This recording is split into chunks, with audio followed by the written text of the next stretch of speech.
তো দেখো বন্ধুরা, পটলের এই কাটছাঁটটা দেখে তোমরা একটু হলেও আন্দাজ করতে পারছো যে আজকে আমি কি রান্না করতে চলেছি।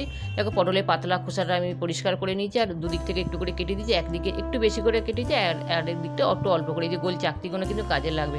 এদিকে দেখ ভিতর থেকে বের করে নেবো। এটা দেখে তো তোমরা একদম স্যাঙ্গুইন হয়ে গেছো যে কি রান্না আজকে হবে, পটলের দোরমা, একদম নিরামিষ পটলের দোরমা আমি কীভাবে বানাই তোমরা সেটা দেখতে থাকো। আর দেখো সব বের করে নিয়েছি, কিন্তু পাকা বীজগুলো আমি ফেলে দেবো। এটা বীজগুলোকে আমি পেস্ট করে নেবো, দুধ মাখিয়ে নিচ্ছি আর ভিতরের অংশগুলোকেও একটু আঙুলের সাহায্যে ভিতরে একটু নুন মাখিয়ে নিচ্ছি আর কি।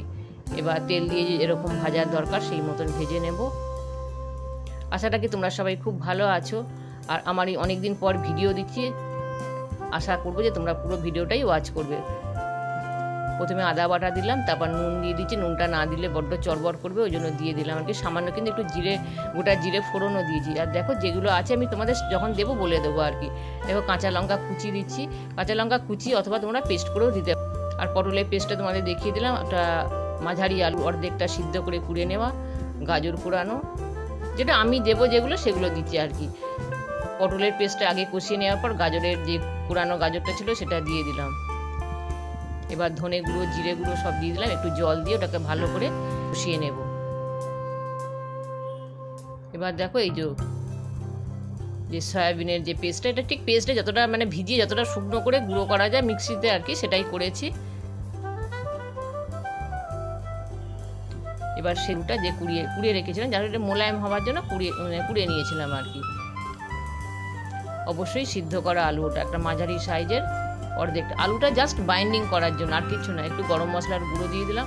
আর এই যে যেটা দিচ্ছি যে রোস্টেড কাজু, মানে কাজুটাকে রোস্ট করে গুঁড়ো করে নিয়েছিলাম। আমি আমার মতন পছন্দ মতো সবজি দিয়েছি, তোমরা সয়াবিন ছাড়াও নিজেদের পছন্দ মতো সবজি দেবে, আর অবশ্যই আলু দেবে আন্দাজ মতো।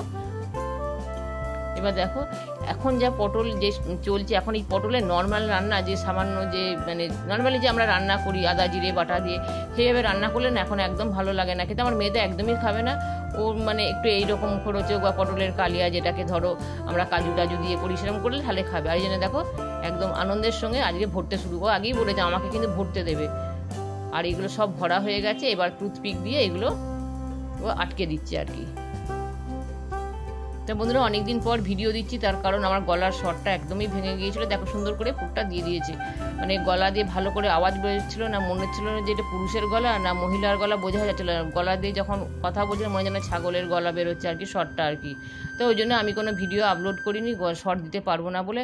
আর একটু ব্যস্তও ছিলাম, যার জন্য তোমাদের ভিডিও দেখতেও খুব একটা পারিনি আর কি। আজ থেকে একটু ভালো করে ভিডিওগুলো দেখা শুরু করেছি। ওখানে গোটা জিরে তেজপাতা ফোড়ন দিয়েছি আর গোটা গরম মশলা দিয়ে দিয়েছি। আমি এখানে কোনো শুকনো লঙ্কা ফোড়ন দিইনি, কারণ যেহেতু আমার মনে হচ্ছে ঝালটা একটু বেশি হয়ে যাবে, সেই জন্য আমি দিলাম না, কিন্তু তোমরা চাইলে দিতে পারো। আর এই পুরটাতে তোমরা চাইলে কিন্তু পেঁয়াজ রসুন দিতে পারো। আমি পেঁয়াজ রসুন দিয়ে কাজুর যে গুঁড়োটা সেটা দিয়েছি। আর সবজি অবশ্যই তোমাদের মতো, আর সয়াবিন যে দিতেই হবে তাও না, এটা যে যার পছন্দ মতো। সবসময় দেখো নিরামিষ আমরা যেটা করি কি ছানা দিয়ে করি আর কি, আমিও করি ছানা দিয়ে, কিন্তু ছানা দিয়ে না রান্না ছানাটা খেতে ভালো লাগে না, বাবুসোনারও ভালো লাগে না।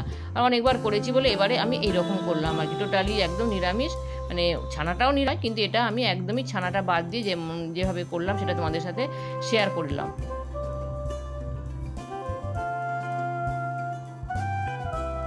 সুন্দর করে কষানো হয়ে গেছে, এবার একটু কাশ্মীরি মির্চ দিয়ে দিলাম। মশলা সাধারণত আমাদের যা রোজের রান্না সেই মশলাই প্রত্যেকটা রান্নাতে থাকে।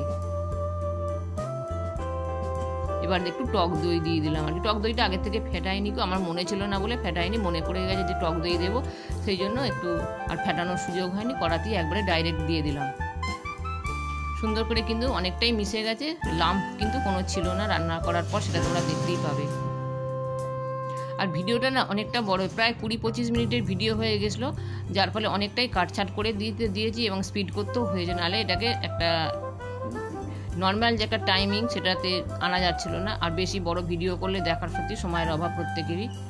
গরম জল করা ছিল আগে থেকে, সেই গরম জলটা আমি দিয়ে দিলাম। ঝোলটা খুব বেশি লাগে না, কারণ পটলগুলো এমনি নরম হয়ে আছে, আর এখনকার পটল একটু মানে শক্তই আছে, উপরের খোসাটা বেশ শক্তই থাকে, যার ফলে কি এটাকে যেভাবে নরম ছিল চাপা না দিলেও হবে। আমি কিন্তু এটাকে কিন্তু চাপা দিয়ে রান্না করবো, একটু নরম করা যায়, শুধু ওই অনলি খোসাগুলোর জন্য।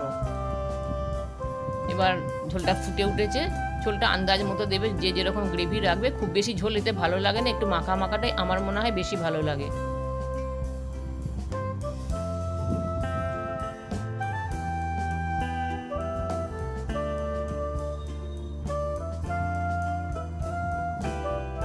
দেখো সবগুলো আমি দিয়ে দিলাম, একটু ঝোলটা ভালো করে মাখিয়ে নিচ্ছি।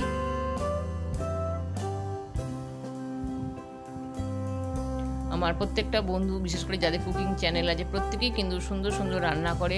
আর যাদের কুকিং চ্যানেল নেই, আমার মতো ব্লগিংতে, তারাও কিন্তু অনেকেই যথেষ্ট সুন্দর রান্না করে। তাদের রান্নাগুলো দেখি তো আমার খুব ভালো লাগে, কারণ রান্না করা আমার একটা ভালো লাগার জায়গা। আগে তো খুবই ভালো লাগতো, এখন খুব একটা অতটা ভালো লাগে না। তার কারণ হচ্ছে শরীর অতটা পারমিট করে না, মানে দাঁড়িয়ে দাঁড়িয়ে রান্না করতে হয় তো, যার ফলে খুব অসুবিধা হয়, কোমরের খুব প্রবলেম হয়ে যায়।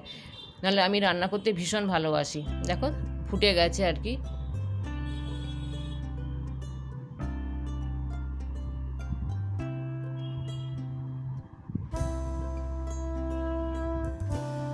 একটু গরম মশলা দিয়ে দিলাম।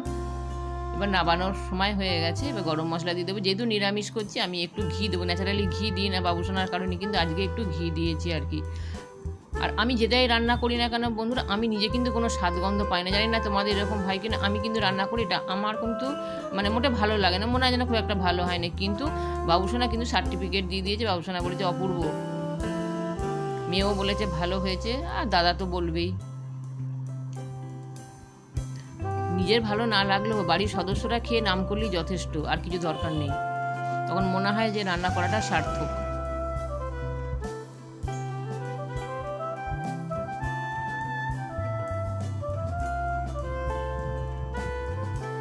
এগুলো আমি তুলে নিচ্ছি।